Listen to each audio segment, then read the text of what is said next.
ఎలా ఉన్నారు? ముందుగా మీ అందరికీ ధన్యవాదాలు. అందరూ ఎలా ఉన్నారు?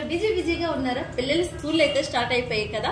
హెల్దీగా అలికి ఆరోగ్యంగా పిల్లలు ఉండేలాగా ఈరోజు మనకి చిల్లు టేస్టీగా సింపుల్ గా స్నాక్స్ తయారు చేసుకునే విధానం. ఇక్కడ ఈ మాత్రం శనగపిండి తీసుకొని కాస్తంత కడిగి పెట్టుకున్న తోటకూరని తీసుకోవాలి. ఒక 6 కడిగి పెట్టుకున్న పచ్చిమిరపకాయలు, 3 పెద్ద సైజు ఉల్లిపాయలు, అలాగే ఒక అరగంట ముందు సేపు ఒక కప్పు పెసరపప్పు నానబెట్టుకుని ఉంచుకోవాలి.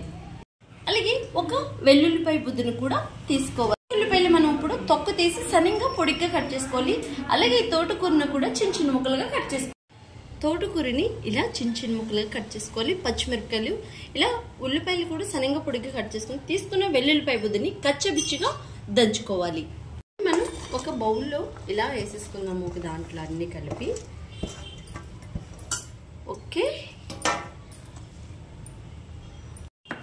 అలాగే మనం నానబెట్టుకుని ఉంచుకున్న పెసరపప్పుని కూడా కొంచెంగా శనగపిండి సగం వేసి శనగిన్నెలో, ఎందుకంటే ఎక్కువ శనగపిండి అయితే ఉండకూడదు.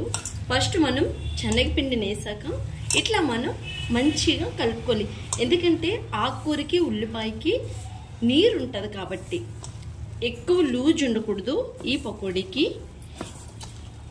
తీసుకున్న పిండి అంతా కూడా వేసేసాను. ఇప్పుడు ఈ పిండికి సరిపడగా మనం టేస్ట్కి సరిపడగా సాల్ట్ని కూడా వేసుకోవాలి. గుప్పెడన్ని కరివేపాకు రమ్మని కూడా అంతా పసుపుని కూడా. పసుపు మనం అంట్లో వాడాలి. ఆరోగ్యానికి చాలా చాలా మంచిది. ఇందులో కొంచెంగా నీటిని వేసుకొని మంచిగా మనం పిండి అంతా కలిసేలాగా మనం కలుపుకోవాలి. ఇప్పుడు ఇందులోనే మనం మంచిగా కలిపేసుకున్నాం కాబట్టి 2 స్పూన్స్ వరకు మనం పొడి కారాన్ని వేసుకోవాలి. మీ కాడ పొడి కారం లేకపోయినా మసాలా కారం కూడా వేసుకోవచ్చు.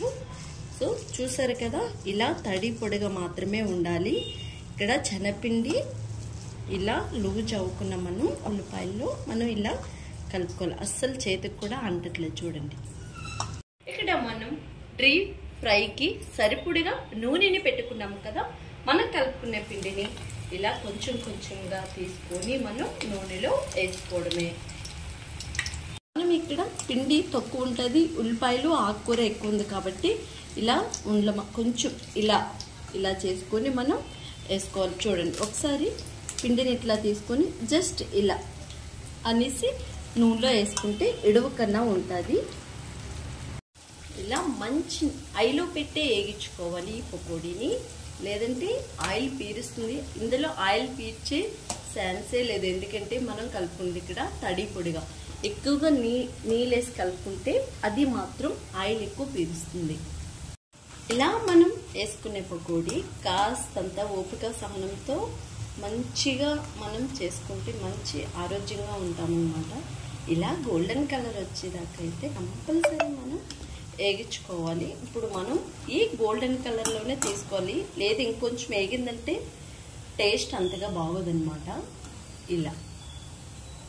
ఇలా మనం వేగిందాన్ని ఒక ప్లేట్లోకి తీసుకోవాలి. మన పకోడీ అంతా ఇలా రెడీ అయిపోయింది. ఈరోజు నేను చేసిన ఈ ఒక వీడియో పిల్లలమి పెద్దలమి అందరిమీ తినొచ్చు. ఈరోజు మనం చేసిన ఫుడ్ ఆకుకూర, పెసరపప్పు, శనగపిండి. అయితే ఈ 3 కూడా మనకి ఆరోగ్యానికి చాలా చాలా మంచిదే.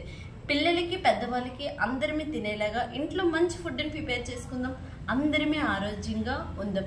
నా వీడియోస్ మీకు నచ్చుతున్నాయా? మంచి ఇలాంటి హెల్దీ వీడియోస్ కోసం మీరు ఒక లైక్ వేసుకోండి. మీరు ఇచ్చే లైక్ మాకెంతో సపోర్టివ్గా ఉంటుంది. నెక్స్ట్ మంచి సరికొత్త వీడియోతో మళ్ళీ కలుసుకుందాం. అంతవరకు మీ అందరికీ బాయ్.